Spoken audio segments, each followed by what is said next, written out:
And now Susan Abulhawa. She was born in Kuwait of refugee Palestinian parents. She's written many factual articles about the Palestinian situation. She's director of Playgrounds for Palestine, which builds playgrounds in Palestine, Lebanon, and Syria.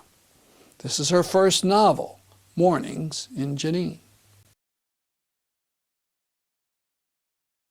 All right, well, very briefly, this is the story of 4 generations of one Palestinian family. It moves through 60 years of what has become known as the Middle East conflict.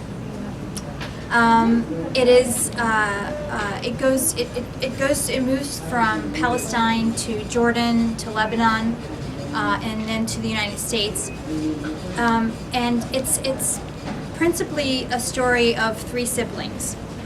Whose family is evicted from their ancestral village called Anhold in Palestine during the creation of Israel. And in the mayhem of their fleeing, the youngest son of that family, Ismail, is kidnapped by an Israeli soldier, and he is raised as David, who becomes an Israeli soldier. And in 1967, David and his older brother Yusuf come face to face. And while most reviewers and readers have found that aspect to be the most intriguing part of the story, it's actually a side story. The main story this book is mostly narrated by Amal, who is a sibling, who's the youngest sister of these 2 brothers, and she was born in a refugee camp in Jenin. And the first passage I want to read from you is actually in her voice. When she was a young child. It's a very short passage, and it happens when she's about 5 years old or so, and it's a time when she just discovers her father, in the mornings she and her father used to read together, and actually it's these mornings that where the title is taken from, Mornings in Jenin. Listen to the words I read. They're magical, he said, and I tried very hard to understand the classical Arabic prose, but to my young mind it seemed another language. Still, the cadence was mesmerizing, and Baba's voice was a lullaby. I dozed in his arms. I told no one of the incident, and I lived through the day in anticipation of night, the darkness just before dawn, hoping to once again have a special place in Baba's morning. I fit perfectly into Baba's lap. His arms circled and held me there, my head resting in the hollow of his shoulder, and he read to me again. I could hear the turbulence inside Baba's chest, the protests of his lungs against each inhalation of honey apple tobacco. Baba, who do you love more, me or Yusuf? Habibti, he began. I couldn't help but smile when he called me that. I love you both the same, he said. How big do you love me? I love you as big as the ocean and all its fishes, as big as the sky and all its birds, as big as the earth and all her trees. What about the universe and all its planets? You forgot that part. I was getting to it. Just be patient, he said, puffing on his pipe. He exhaled. And I love you bigger than the universe and all its planets.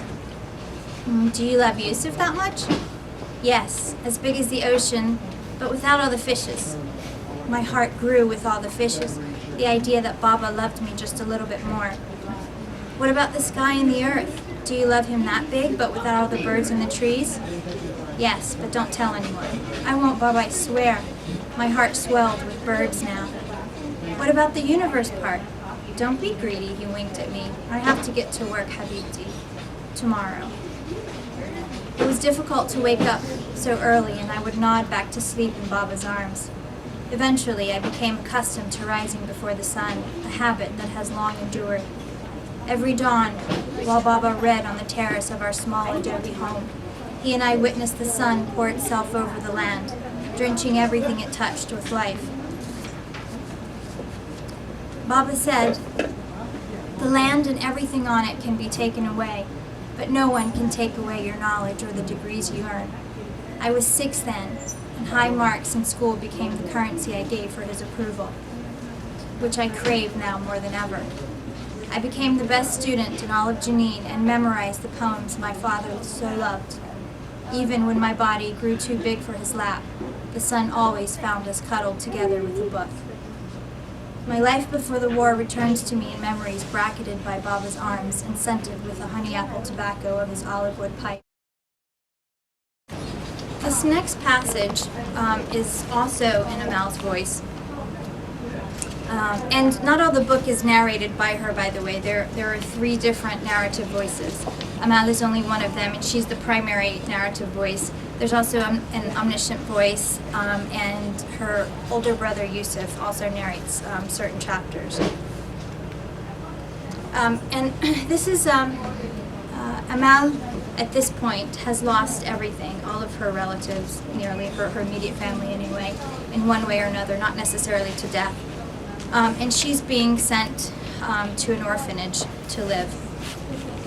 And I'm just going to read a really short description of her mother and her aunt. She goes to her uncle's house where everyone is about to decide her fate, and she sees an aunt that she hasn't seen in years.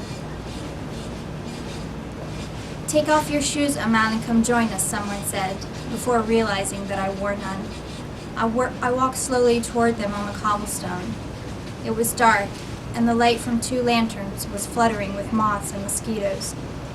Appearing from the corner of my eye, a silhouette of outstretched arms hurried toward me. "Hello, darling," said Khalto Bahia, Mama's eldest sister. She lived in Tulkarem, where she worked as a maid in nearby settler homes. She had set out for Jenin as soon as she heard the news. Although she lived less than 10 miles away, it took her 3 days to make the trip. Twice, she was turned away at the checkpoint. On the 3rd try, soldiers allowed her through. But Mama had already been buried, and when Khalto Bahia realized that she had not been able to kiss her little sister goodbye, she had hurled curses at the soldiers. I hadn't expected Khalto Bahia to be there, but I was immensely glad to see her. She bore an uncanny resemblance to my mother, but the same beauty bloomed differently in each of them.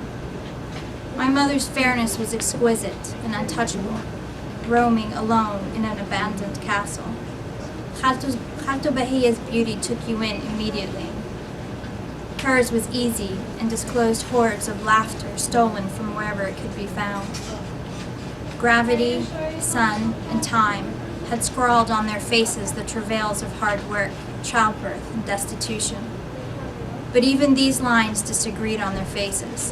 Khalto Bahia's face incorporated them into her joy and her pain, so that the lines appearing and hiding according to her expressions provided frames and curves to her tenderness. Gentle folds nestled her lips and made her face open when she smiled like an orchid. On Mama, the lines had always seemed incongruous, as if her beauty could accept no change or outside interference.